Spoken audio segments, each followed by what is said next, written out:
Ada dua kejahatan, minimal dua kejahatan yang sedang berkembang saat ini. Yang pertama, Bapak Ibu,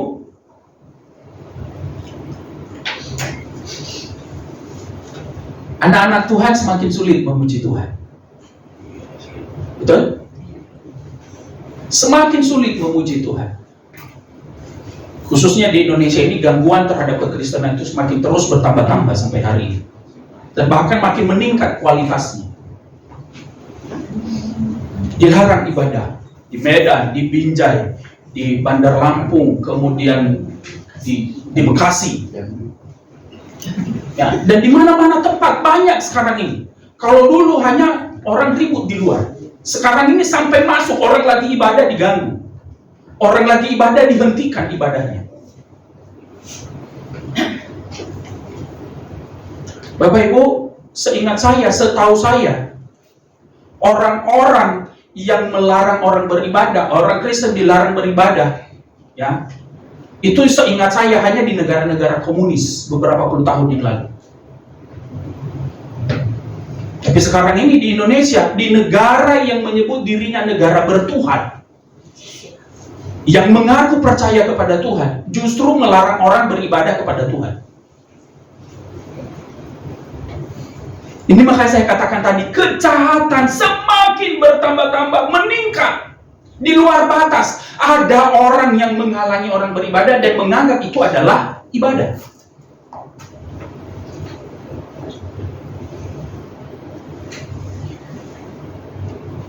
Bahkan Bapak Ibu yang dikasih oleh Tuhan, ini kejadian ini justru dilakukan oleh pejabat-pejabat negara.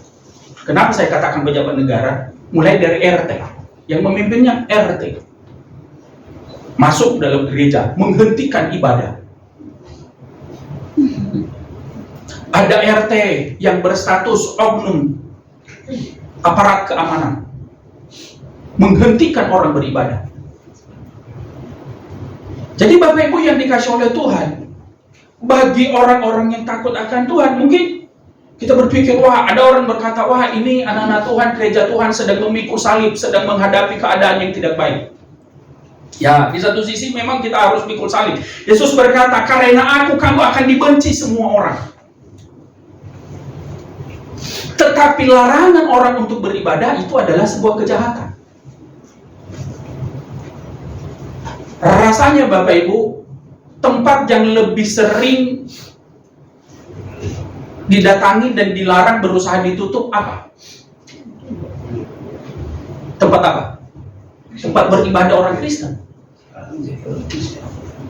Tempat-tempat maksiat, tempat-tempat pelacuran aja nggak ada demo-demo untuk menutup tempat pelacuran, betul tidak?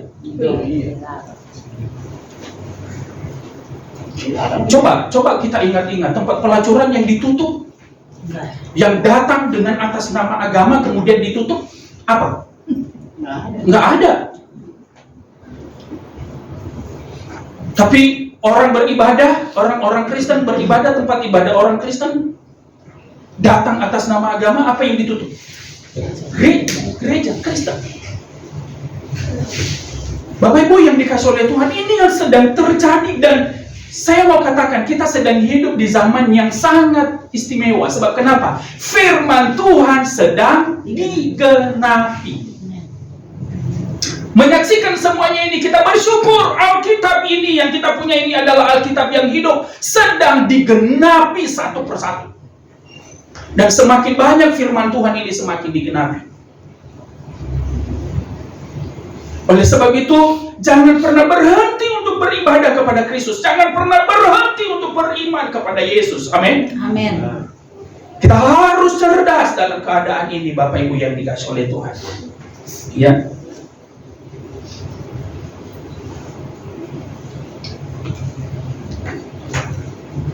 Anak-anak Tuhan harus makin cerdas. Alkitab berkata, hendaklah kamu mengerti kehendak Tuhan. Memang peristiwa-peristiwa ini kalau dilihat dari segi firman, kita tidak heran, Bapak Ibu, kenapa kok sering terjadi begitu.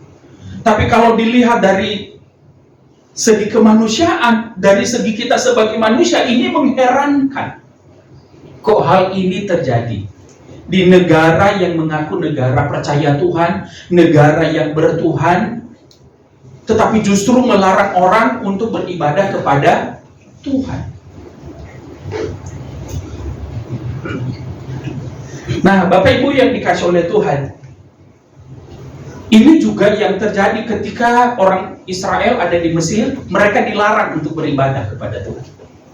Mereka dilarang untuk beribadah kepada Tuhan. Mereka dihalangi ketika mereka mau mempersembahkan korban kepada Tuhan.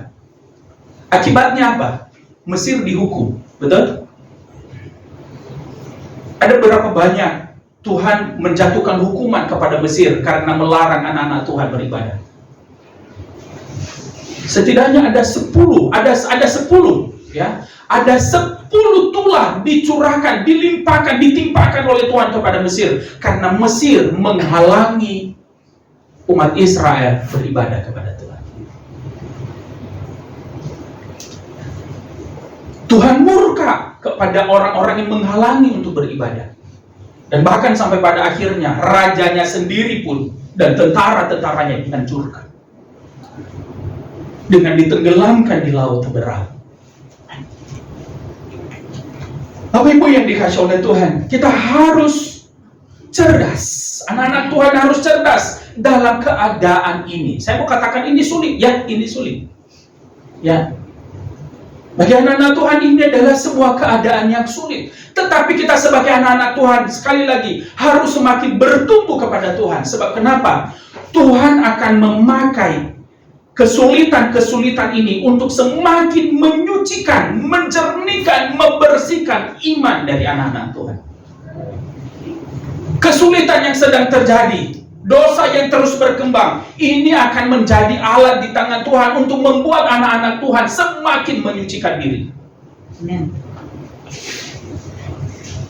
Kesulitan, tekanan-tekanan ini menjadi ujian bagi anak-anak Tuhan untuk terus bertumbuh, untuk terus meningkatkan kualitas imannya kepada Tuhan. Amin.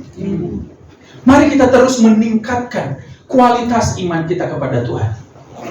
Ya, dalam keadaan sulit sekarang ini kita semakin mengalami kesulitan-kesulitan. Setidaknya di Indonesia, ya Bapak Ibu, iman kita semakin disucikan. Kita harus menggunakan situasi ini, menggunakan keadaan ini untuk meningkatkan iman kita kepada Tuhan. Kualitas iman kita kepada Tuhan, kualitas pengetahuan kita tentang firman Tuhan. Kita harus terus meningkat. Menghadapi semua situasi ini, menghadapi keadaan ini, Bapak Ibu, saya mau mengajak kita membuka di dalam 1 Petrus.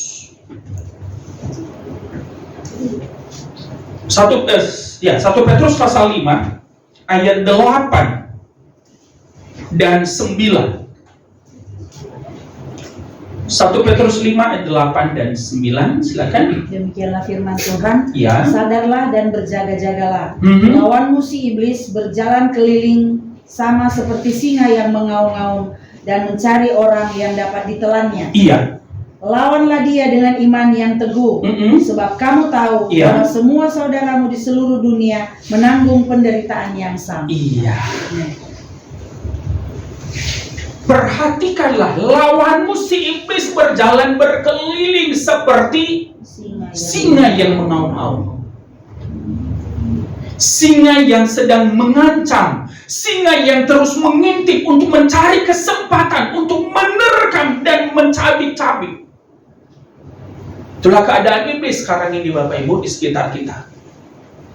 Iblis terus berkeliling dan mengeluarkan suara aumannya.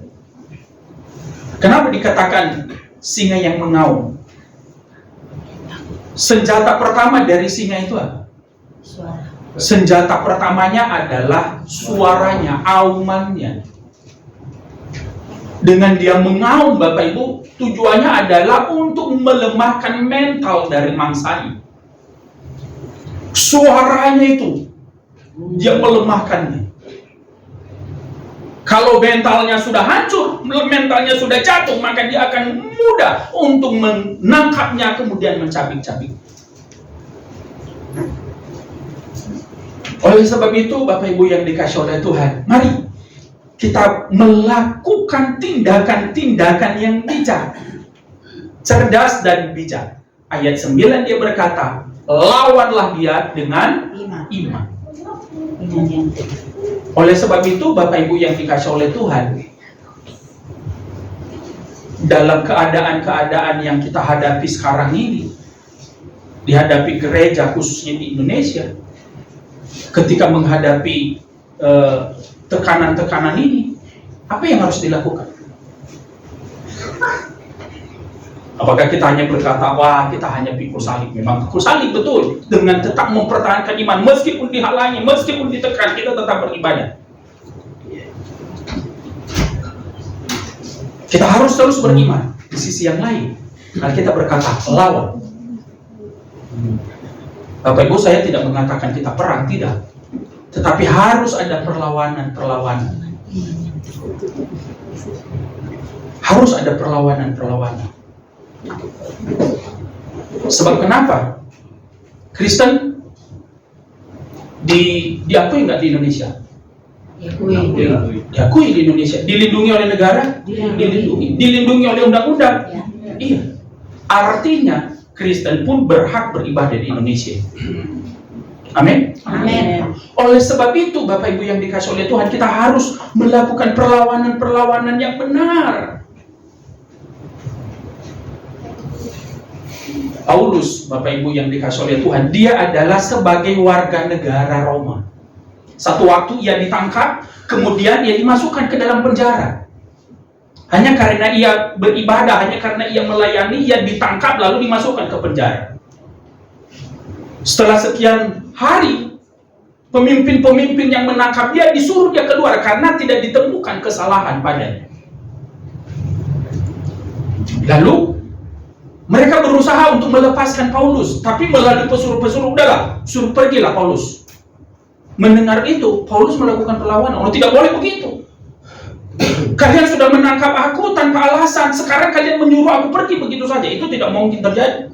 Aku sebagai warga negara Roma, kalian memperlakukan aku seperti itu. Aku tidak terima. Artinya, sebagai warga negara, Paulus dia menuntut haknya. Dia menuntut haknya sebagai warga negara. Dan hal itu membuat pemimpin-pemimpin pada masa itu ketakutan, Bapak Ibu yang dikasih oleh Tuhan. Ya. Itu misalnya Kisah Rasul 16 ayat 37. Kisah Rasul 16 ayat 37. Tetapi Paulus berkata kepada orang-orang itu, tanpa diadili mereka telah mendera kami. Warga negara Roma di muka umum, lalu melemparkan kami ke dalam penjara. Iya. Sekarang mereka mau mengeluarkan kami dengan diam-diam. Iya. Tidak mungkin demikian. Tidak mungkin demikian. Biarlah mereka datang sendiri dan membawa kami keluar. Iya, itu Bapak Ibu yang dikasih oleh Tuhan. Paulus, dia adalah seorang rasul Kristus. Ya.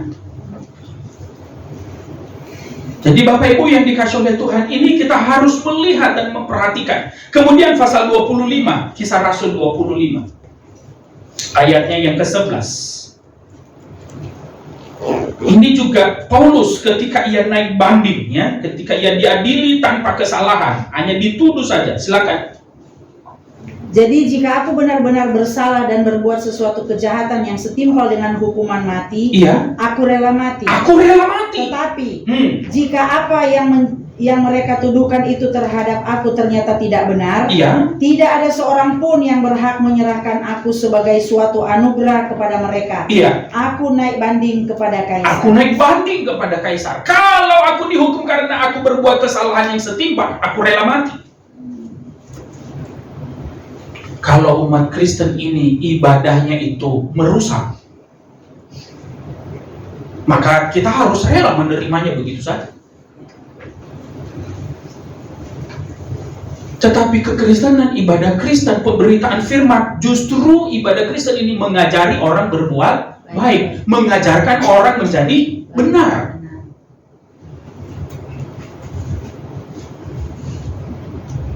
Bapak Ibu, satu waktu saya dengar ada satu gereja yang di sebuah daerah.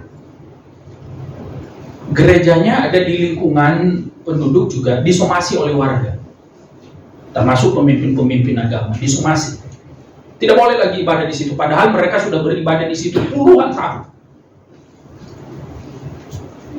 Lalu jemaat dan pendeta berkata, oke, kita akan pindah. Jemaat sudah berkata begini, Pak Pendeta, kita perang saja. Kita perang saja, kami sudah siap. Kita pertahankan gereja ini. Pendeta bilang, jangan, nggak boleh. Ngapain kita harus ada pertumpahan darah?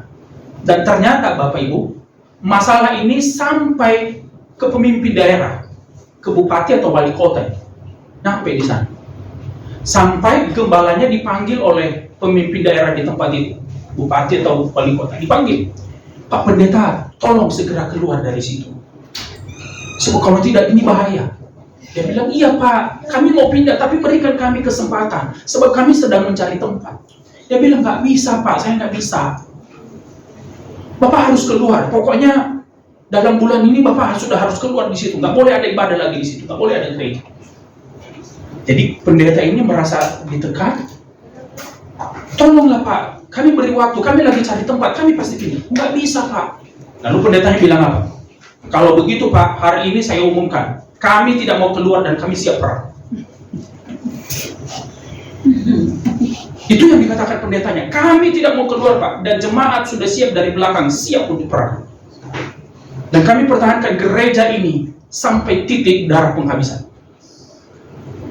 Itu yang disampaikan oleh pendetanya. Lalu apa respon pemimpin itu yang memanggil dia? Dia bilang, oh bukan begitu Pak, bukan begitu. Kita kan semuanya maunya baik-baik saja. Oh iya, kan saya sudah katakan tadi, saya minta waktu, kami meminta waktu, Bapak memaksa kami. Ya kami nggak bisa mencari tempat dalam waktu secepat itu.